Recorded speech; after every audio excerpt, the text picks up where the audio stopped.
আসসালামু আলাইকুম, welcome back to my channel. আজকে আমি আপনাদের সাথে শেয়ার করব খুবই সহজ আর মজাদার একটি রেসিপি ঝাল কদম। এই রেসিপিটি তৈরি করার আগে এখানে আমি 1 কাপেরও একটু কম বাসমতি চাল নিয়েছি।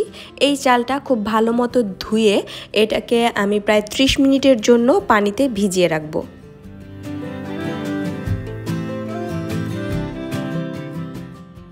এরপর আমি ঝাল কদম তৈরি করার জন্য এখানে 1 কাপ পরিমাণ চিকেন কিমা নিয়েছি। এরপর এখানে নিয়েছি বড় বড় 2টা পেঁয়াজ, এরকম করে কুচি কুচি করে কেটে নিয়েছি। 3-4টা কাঁচা মরিচ, সেটাও আমি ছোট ছোট করে কেটে নিয়েছি। হাফ চা চামচ আদা বাটা এবং হাফ চা চামচ রসুন বাটা নিয়েছি। স্বাদ মতো লবণ নিয়েছি। এরপর এখানে আমি পুদিনা পাতা এবং ধনিয়া পাতা অল্প অল্প করে নিয়েছি।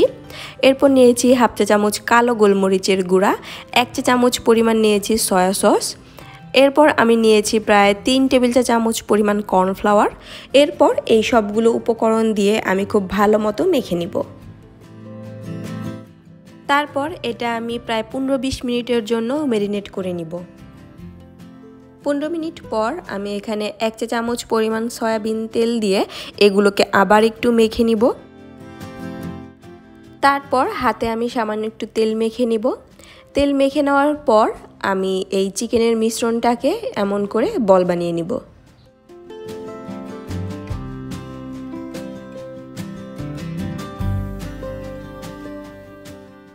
চিকেন বলগুলো তৈরি হয়ে যাওয়ার পর আমি যেই চালটা ভিজিয়ে রেখেছিলাম সেটা আমি পানি একদম খুব ভালো মতো ঝরিয়ে একটা টিস্যুর উপরে নিয়েছি। তারপর সেই চিকেনের বলগুলোকে আমি চালের মধ্যে এরকম করে গড়িয়ে গড়িয়ে চেপে চেপে চালগুলো চিকেনের গায়ে আটকে নিব।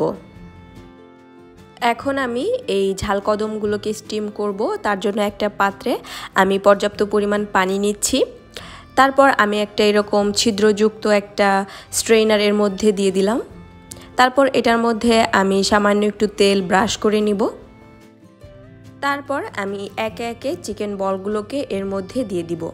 আপনাদের কাছে যে কোনো ধরনের স্ট্রেইনার থাকলে আপনারা সেটা দিয়ে করতে পারেন।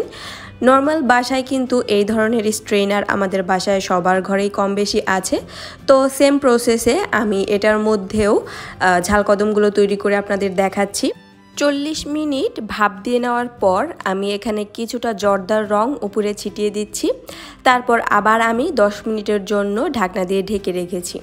10 মিনিট পর দেখুন ঝাল কদমগুলো একদমই রেডি। ঠিক এমন করে আমি সবগুলো ঝাল কদম তৈরি করে নিচ্ছি। এখানে জর্দার রং দেওয়ার ফলে কিন্তু স্বাদের কোনো হেরফের হবে না। আপনারা চাইলে এটা পুরোপুরি স্কিপ করতে পারেন, তবে জর্দার রংটা দিলে এটা দেখতে সুন্দর লাগে, এই আর কি। তো তৈরি হয়ে গেল মজাদার ঝাল কদম। আশা করছি আমার আজকের রেসিপিটা আপনাদের কাছে ভালো লেগেছে। ভালো লাগে থাকলে অবশ্যই একটি লাইক দিবেন।